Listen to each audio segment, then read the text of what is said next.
ఎక్కడో ఉండిపోయి ఇక్కడ నాన్ వేష్ విషయంతో మీరు కారటే కళ్యాణ్ రాధా మనోహర్ కంప్లైంట్ చేస్తున్నారు అనుకోండి, ఇఫ్ ఎట్ ఆల్ వాళ్ళకి శిక్ష పడాలంటే వాళ్ళు ఇక్కడే ఉన్నారు, లైవ్లీగా ఉన్నారు, కంట్రోల్ చేయొచ్చు, లేకపోతే పోలీసు వెంటనే చర్యలు తీసుకోవచ్చు. ఎక్కడో దేశంగా దేశాలు ఎక్కడో ఉండిపోయి ఆ దేశాన్ని పొగుడుతూ ఇంకొక మాకు కాలర్ ఒక ఆవిడ కాల్ చేశారు బెంగళూరు నుంచి, Sita, maybe I don't remember exactly her name. ఇక్కడ ఒక స్పై సార్ ఇక్కడ మన దేశాన్ని తిడుతూ బయట వాళ్ళతో మాట్లాడుతున్నట్టే మీకు గుర్తుందా, మల్హోత్రా అని చెప్పి ఒక లేడీ గుజరాత్ ఆవిడ స్పై చేస్తూ ఆపరేషన్ ఇన్ఫర్మేషన్ లీక్ చేసింది. ఇలా తిరుగుతోంది చైనా, థాయిలాండ్, ఇంకా రకరకాల ఆఫ్ఘనిస్తాన్ దేశాలు తిరుగుతున్నాడు. అక్కడికి వెళ్ళి మన భారతదేశం గురించి స్పై చేస్తూ ఇన్ఫర్మేషన్ లీక్ చేస్తున్నామని డౌట్ ఉంది సార్ అంటున్నాడు.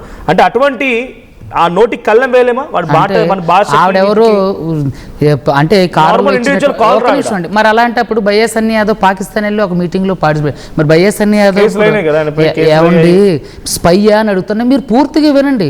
మీరు ఏకపక్షంగా ఉండాలంటే I'm leave it, I'm quit. నేనేమంటున్నా ఫస్ట్ నాది వినడానికి ప్రయత్నం చేయండి. మీరు ఇక్కడ ఉండి సజెషన్ ఇస్తుంటే యాజ్ ఎ అడ్వకేట్ గా ప్రతి ఒక్కళ్ళకి న్యాయ సహాయం పొందే హక్కు ఉంది, మరణ శిక్ష పడే వ్యక్తికైనా. So first of all listen careful గా నేను చెప్పేది పూర్తిగా వినండి. సో అక్కడ ఎవరో చెప్పారని చెప్పి మీరు ఈ కాల్లో వింటారంటే దానికి మీరు